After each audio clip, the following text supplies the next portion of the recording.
Should you take gear? I'm going to tell you. Okay, so this question comes up all the time in some form or fashion. Should I take gear? Should this person take gear? Do you think they should be taking gear? Hey, this guy's taking gear. Do you think he should be doing that? Comes up all the time. So if you're one of these people that are wondering if you should, I'm just going to cut to the chase right now and tell you, if you're even asking the question, then the answer is absolutely no. Absolutely not. You should not do it. If you're even having to ask the question, should you take something? You shouldn't do it. Whether it's a prescription drug, a supplement that's over the counter, or just food in general, if you don't even know with complete certainty whether or not you should take it, then you probably shouldn't be taking it. So with that being said, let's move on to the people that are a little more certain. So I know there's people out there that are absolutely certain they don't care about the risks, and that might be because they don't know the risks.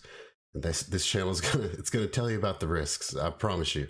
I'm never gonna just say the positives of taking some kind of drug. I'm gonna tell you the risks too. I'm gonna tell you experiences and things I've seen and what the science says as well. I might make some videos telling you just the risks, but it's never gonna be just the positives.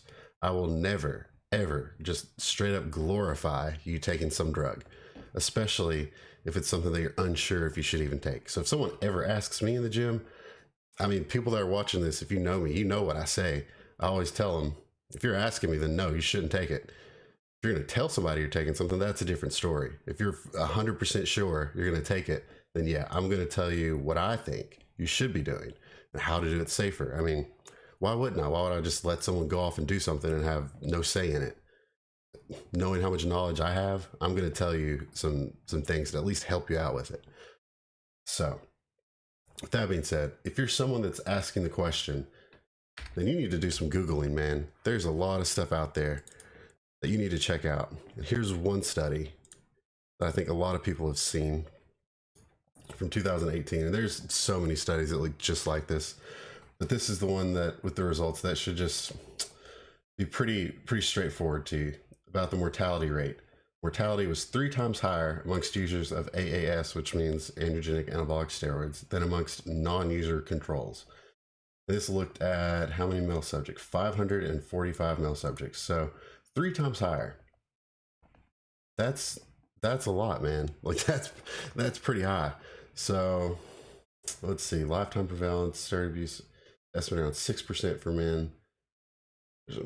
So wow. I mean, there's a lot of men asks about this in here. So anyway, my point is, just do some simple Google searches if you're not sure about doing it. So once you get to that point, you have to ask, well, who should do it? Who's thinking about doing it? Who does it make sense for? I'll be honest with you. Athletes, it makes total sense for you to take performance enhancing drugs, not necessarily steroids, but PEDs in general. It's going to make a difference. And quite frankly, the testing for this stuff is just almost laughable at this point, that they make you think they're going to catch you. There's tons of stuff that just, you're not going to get caught, period. If you're bodybuilding, at some point, obviously if you're a natural bodybuilder, you don't, but if you're a bodybuilder, then yeah, you're going to have to take stuff at some point, whether it's a little bit or a lot, if you want to be like actually competitive. Now, if you're the next Ronnie Coleman listening to this doesn't apply to you. Okay. It doesn't, but is the next Ronnie Coleman listening to this video? I doubt it.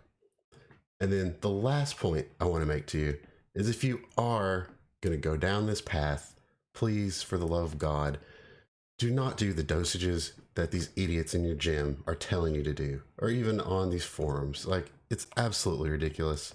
This is what I want you to do. If you're going to decide to take something, and I'm not going to sway you one way or the other, but if you're going to decide to do it, Google the clinical dosages for what you want to take.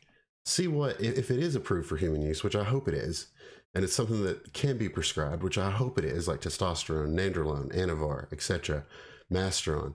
See what the clinical dosages are, because you probably don't need more than, I almost guarantee you don't need more than that, okay? Especially if it's your first time trying something, you don't need more than that. There's tons of things on the internet about taking D-ball and this and that. Don't take D-ball. Don't do it. Anadrol, don't do that either for your first cycle. That's bullcrap. Don't do it. If you're on the fence about doing this stuff, the biggest thing is just don't do it, man. You shouldn't do it unless you're 110% in. If you're 110% in, then it doesn't matter what I think, you're going to do it regardless. And that means I want to help you, period. That's the end of it. You guys tell me what you think. Leave some comments down below. And if you know someone that's on the fence about it, send them to my channel and I will sway them the other way until they are 110% positive themselves. Not someone else telling them, but themselves making the decision.